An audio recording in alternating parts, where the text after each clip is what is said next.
I'm Diane Sare, and I am a LaRouche Democrat, and I am a candidate for the Democratic nomination for U.S. Congress in the 5th Congressional District. And I'm running as part of a national slate. We are running because it is our view that there actually is no one qualified running for U.S. President right now.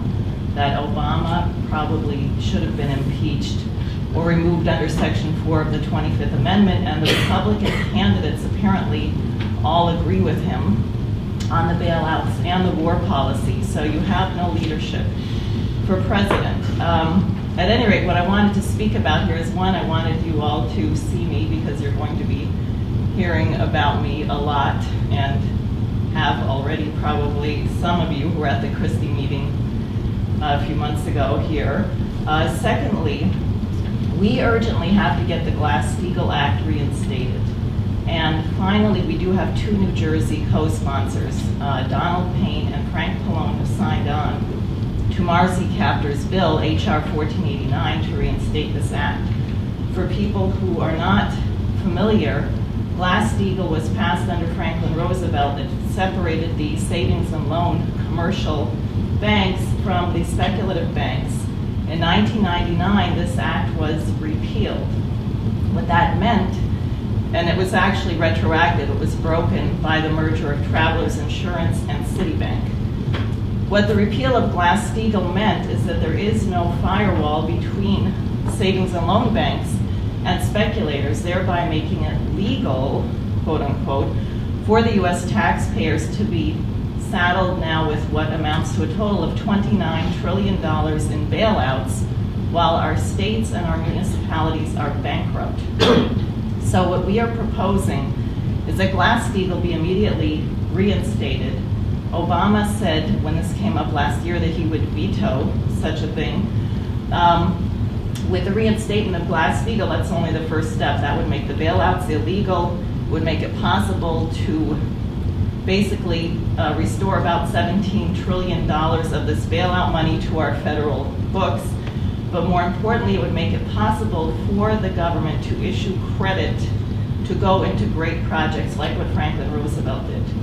And given the floods in the state and the state of our infrastructure nationally, this is absolutely urgent. So what I've given you is the Marcy Kaptur's letter to the Congress urging congressmen to sign on as co-sponsors. Garrett, Rothman, and Pascrell, who I've met on numerous occasions, all have not signed on yet. It is the City Council resolution passed by Newton, New Jersey, Newton, Irvington, Elizabeth, and Mansfield have passed resolutions. Middlesex County Board of Freeholders and one other county have passed resolutions so far in support of this. And I would ask that the council, I think someone was here a year ago or so to speak about Glass-Steagall, but it would be very important because we really cannot wait until the elections. If you look at Greece and what's exploding in Europe, we have to do something to protect the U.S. banking system in the short term. Thanks. I'm Diane Sare, speaking from the 5th Congressional District of New Jersey, where I am a member of the LaRouche National Slate for U.S. Congress. I just finished addressing a meeting of the City Council of Fairlawn, which is the town where I have become famous for disrupting a meeting of Governor Chris Christie, which the mayor had not exactly fond memories of. And it's also the hometown of Congressman Rothman, who is too gutless to run in that district against Scott Garrett, but has chosen to run against another Democratic incumbent, which is typical of the foolishness of the Democratic Party and their insistence on backing this Nero clone President Obama. At any rate, what happened at the meeting really underscores the urgent need for the leadership of LaRouche and our slate of candidates, because no one had any comment whatsoever on what I had to say about the fact that there is no one qualified running for president and that we urgently need the reinstatement of the Franklin Roosevelt Glass-Steagall Act to alleviate the crises hitting every city and state in the country.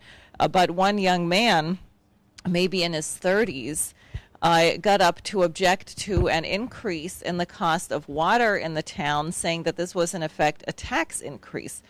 Then the town manager explained that the city has to close a $1.5 million or so budget gap, at which point the younger man from the town said, well, why are we keeping the library open? Why don't we just close that? You can get what you need on the internet. Why are we paying for a senior center? If the senior citizens need someplace to go, why they should pay dues. The same thing for the recreation center, the same thing for the pool. So here you have the father of children in this district making proposals for basically Nazi austerity measures that parts of the population should just drop dead. And obviously he has no interest in going to the public library, because if he did go to the public library, he'd know a lot better than to say what he was saying. But at any rate, this is what the six of us were addressing in our discussion on Monday, which is that for those of you who think the enemy is the 1%, the enemy is your next door neighbor and the foolish opinions that you've grown to tolerate over the last 40, 50 years of backwardness and decay in the United States. So I would urge you, study the material on the website, read LaRouche's latest papers, and get active with the LaRouche slate.